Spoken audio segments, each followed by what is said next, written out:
Sa araw nito, tayo po ay nagkakatitipon upang masaksihan at makisaya sa pag-iisang dibdib nila Richard and Deline Garcia sa pamagitan ng kasal upang sila ay magtatag ng bagong tahanan batay sa balangkas na ipinapahayag ng banal na kasulatan.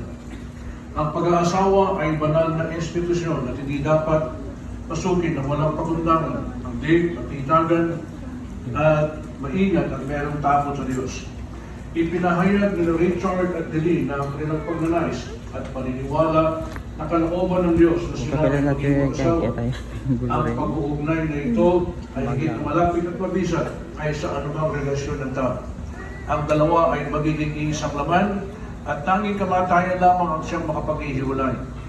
Kung mayroon mang naririto nakakaalam ng anumang sapat na kadahilanan kung bakit hindi sila maaaring pagsahin sa banal na matrimonyo, ay iniling ko na siya ngayon ay magsalita o kanyang ilihing magpakailanman.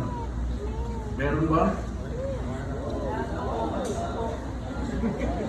Wala, di ba?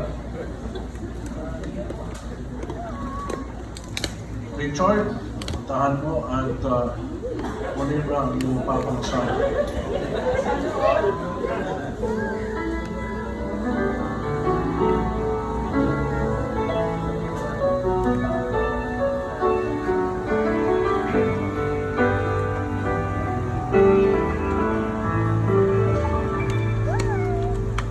Ito na